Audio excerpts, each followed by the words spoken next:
Salve dan salam sejahtera untuk Anda sekalian. Saat ini kita sedang menjalani masa puasa, sebuah momen yang sangat penting bagi kita umat Kristiani. Seringkali kita terjebak dalam keinginan untuk mendapatkan pengakuan dan perhatian dari orang lain saat berpuasa. Kita mungkin berpikir bahwa puasa kita akan lebih bermakna jika orang lain tahu bahwa kita sedang berpuasa. Kita mungkin berharap untuk mendapatkan pujian atau pengakuan dari orang lain karena kita menjalani puasa. Namun, keinginan ini dapat menjadi sebuah perangkap yang membuat kita kehilangan fokus pada Tuhan dan memperdalam hubungan kita dengannya. Dalam Injil Matius pasal 4 ayat 1 sampai 11, iblis menggoda Yesus dengan 3 godaan saat Yesus berpuasa di padang gurun. Godaan pertama adalah godaan untuk memuaskan kebutuhan fisik dan emosional. Iblis menggoda Yesus untuk menggunakan kuasanya untuk mengubah batu menjadi roti sehingga Yesus dapat memuaskan laparnya. Godaan kedua adalah godaan untuk mencari perhatian dan pengakuan. Iblis menggoda Yesus untuk menjatuhkan diri dari atas bait Allah, sehingga malaikat-malaikat dapat menyelamatkannya. Godaan ini terkait dengan keinginan untuk mencari perhatian dan pengakuan. Godaan ketiga adalah godaan untuk memiliki kuasa dan kontrol. Iblis menggoda Yesus untuk menyembah iblis, sehingga Yesus dapat memperoleh kuasa dan kekuasaan atas seluruh dunia. Saudara-saudari, Yesus menolak godaan tersebut dan memilih untuk tetap setia kepada Allah. Kita harus belajar dari contoh Yesus dan waspada terhadap keinginan untuk mendapatkan pengakuan dan perhatian dari orang lain saat kita berpuasa.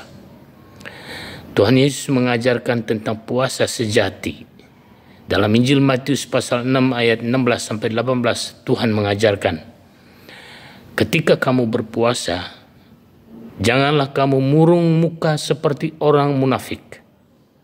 Mereka mengubah muka mereka supaya orang melihat mereka sedang berpuasa. Aku berkata kepadamu, sesungguhnya mereka sudah mendapat upahnya.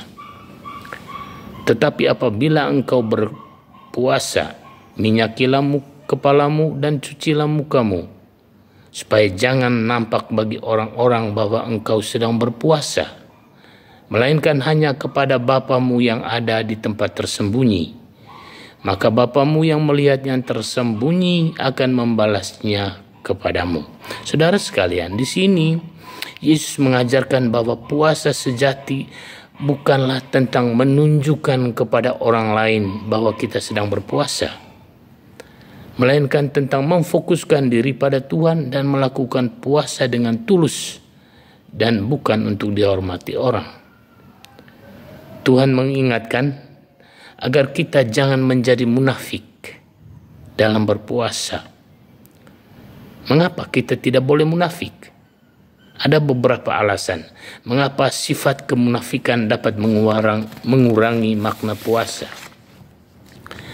Yang pertama, munafik menghilangkan kesucian hati.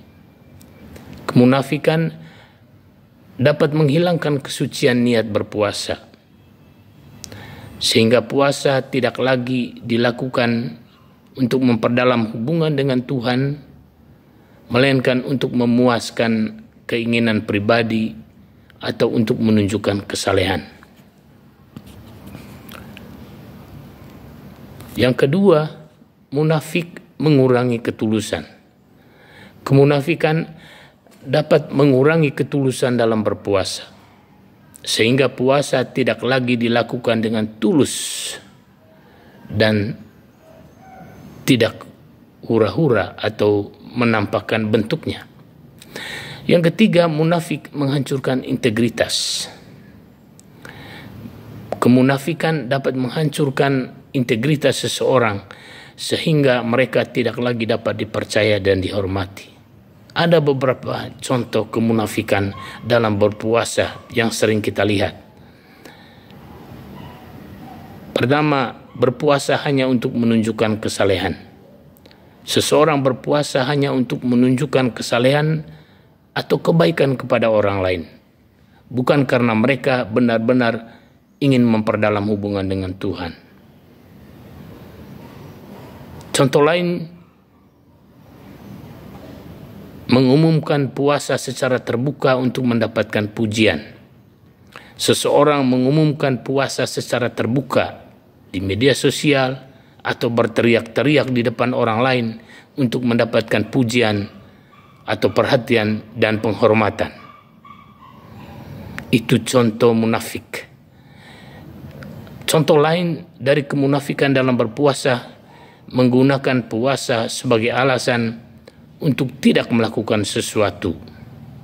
Seseorang menggunakan puasa sebagai alasan untuk tidak melakukan sesuatu, seperti tidak membantu orang lain atau tidak melakukan pekerjaan untuk mendapatkan perhatian atau simpati, atau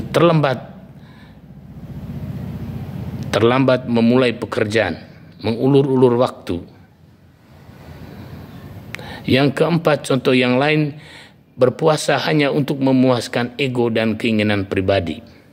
Orang munafik memandang dirinya lebih baik dari orang lain, merasa lebih baik dari orang lain karena berpuasa, dan memandang orang lain yang tidak berpuasa sebagai kurang baik atau kurang saleh. Ini salah dan ini munafik. Orang munafik menghakimi orang lain yang tidak berpuasa, menghakimi orang lain yang tidak berpuasa, dan memandang mereka sebagai tidak saleh atau tidak taat. Ini munafik.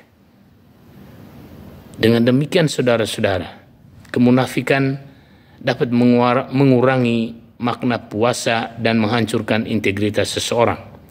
Oleh karena itu, penting untuk berpuasa dengan tulus dan memfokuskan diri pada Tuhan dan bukan pada penghormatan diri sendiri. Semoga